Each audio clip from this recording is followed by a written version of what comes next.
Hello everyone, I am Yash from Vyas Academy और in this video we are going to take science of class 4।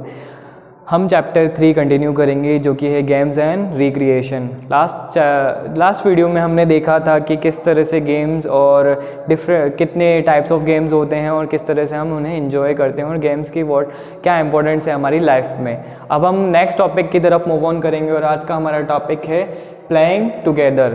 बच्चों आपने देखा होगा कि बहुत सारे ऐसे गेम्स होते हैं जो हम सिंगल यानी कि अकेले अलोनली खेलते हैं और बहुत ज़्यादा ऐसे गेम्स होते हैं जो हम किसी पार्टनर के साथ खेलते हैं और उनमें ज़्यादा हमें मज़ा भी आता है। तो गेम्स खेलने का ज़्यादा मज़ा किसके साथ आता है? हमें अपने फ्रेंड्स के साथ। तो playing games with our friends is more great fun. सबसे ज़्यादा मज़ा ही हमें किसी भी खेल को खेलने का तब आता है जब हम उसे अपने फ्रेंड के साथ खेलते हैं।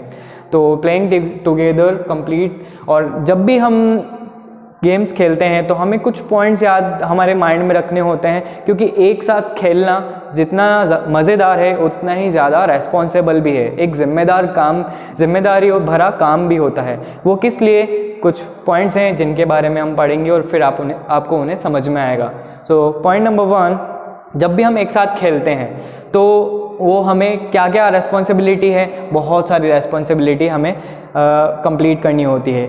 और जब भी हम एक साथ गेम्स खेलते हैं तो क्या होता है? It builds understanding and harmony and teach respect. बच्चों जब भी हम किसी गेम को ग्रुप के साथ खेलते हैं तो वो क्या करता है? It build harmony in our self. Harmony मतलब ये होता है कि सामंजस्य, और सामंजस्य मतलब एक दूसरे को समझना, एक दूसरे की फीलिंग्स की केयर करना और रेस्पेक्ट करना। जब भी हम एक साथ खेलते हैं, अगर आप किसी की रेस्पेक्ट नहीं करोगे तो बदले में क्या होने वाला है? वो भी हमारी रेस्पेक्ट नहीं करेगा और कहीं ना कहीं हमारी फीलिंग्स वहाँ पर होंगी हर्ट। और जब भी फीलिंग हर्ट होती है it's create a fight means तब झगड़ा होने की सिचुएशन बढ़ जाती है। और बिल्डअप आवर अंडरस्टैंडिंग, एक दूसरे को समझना, एक दूसरे की हेल्प करना और फीलिंग्स की केयर करना, रेस्पेक्ट करना। तो ये कुछ इस तरीके की फीलिंग्स जो है वो हमारे अंदर डेवलप्ड होती है। और वो सिर्फ कब होती है? जब हम ग्रुप में खेलते हैं, हम फ्रेंड्स के साथ गेम्स एंजॉय करते हैं। और ये सारी चीज़ें एंजॉय करने के साथ में कुछ पॉइंट्स जैसा कि मैंने बताया था कि अगर हम उनका ध्यान रखते हैं तो ये सिचुएशंस क्रिएट नहीं होंगी। और उनके लिए पॉइंट नंबर 1 हमें जो फॉलो करना है, no one should be left out. जब भी हम कोई गेम खेल रहे हैं या फिर चाहे वो घर पर हो, चाहे वो स्कूल में हो, चाहे वो हमारे स्ट्रीट यानी कि नेबरहुड में किसी के साथ भी हो, जब भी आप कोई गेम खेल रहे हो उस सिचुएशन में आपको क्या करना है? कोई भी बच्चा या फिर कोई भी फ्रेंड जो है वो रहना नहीं चाहिए। उसे आप कभी ना कभी अपनी टीम में लीजिए, उससे भी उसकी टर्न का बिल्कुल मतलब मौका दीजिए। आपको ऐसा नहीं है कि हम तुझे नहीं खिलाएंगे, हम खेलेंगे, हमारे साथ में मत खेलो या फिर दूर चले जाओ। इस तरीके की बुरा व्यवहार आपको उसके साथ नहीं करना है, आपको साथ खेलना है। सेकंड वन इज, अगर आप कहीं पे भी गेम खेलते हो तो चाहे वो स्कूल हो तो घर हो, जैसा कि अभी हमने बात की थी, तो सभी की टर्न आनी चाहिए। ऐसा नहीं है कि आप बेस्ट फ्रेंड की और आपकी टर्न आ रही है लेकिन जो आपका अच्छा फ्रेंड नहीं है, जो बच्चा आपको अलग से ज्वाइन कर रहा है, आप उसकी टर्न का बिल्कुल भी उसे नंबर नहीं दे रहे हो, तो ये बहुत गलत होगा। आपको प्रॉपर वे में इक्वली सभी को टर्न गेम्स में डिस्ट्रीब्यूट होनी चाहिए। Lastly, know games is specially mean for boy and girls. ऐसा कोई गेम नहीं है बच्चों जो केवल ऐसा ही है कि ये गेम केवल लड़के खेलेंगे या ये गेम जो है केवल लड़कियां खेलेंगी। मैक्सिमम ऐसे सारे गेम्स होते हैं जो कॉमनली भी खेले जा सकते हैं या फिर सेपरेटली, जैसे कि बॉयज़ की टीम हो गई या गर्ल्स की टीम हो गई, वो खेल सकते हैं। आपने हमारे स्कूल में भी देखा होगा कि जो क्रिकेट टीम है वो हमारी गर्ल्स भी इंजॉय करती हैं, या बास्केटबॉल है या फिर फुटबॉल है, तो दोनों ही जेंडर इक्वली उसे एंजॉय करते हैं, चाहे वो कॉमन टीम हो चाहे वो उनकी सेपरेट अलग से टीम हो। अब जब गेम्स की बात आई है तो फाइट होना बिल्कुल पॉसिबिलिटी है।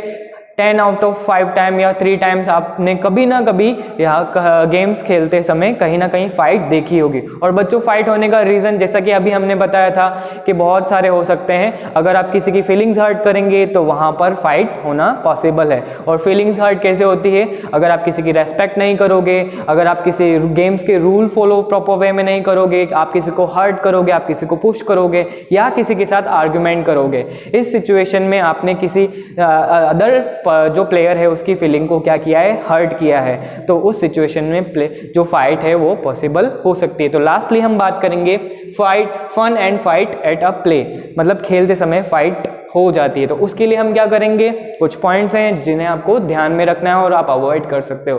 Point number 1, games are totally related to recreation and relaxation to keep our fit. बच्चों, जो रिक्रिएशन यानी कि एकदम फ्री माइंड फील करना, और रिलैक्सेशन का भी यही मतलब है कि आपको मनोरंजन के लिए, आप एकदम बॉडी को फ्री करने के लिए आप गेम्स खेलते हैं, एंजॉय करने के लिए और बॉडी की फिटनेस के लिए आप गेम्स खेलते हैं।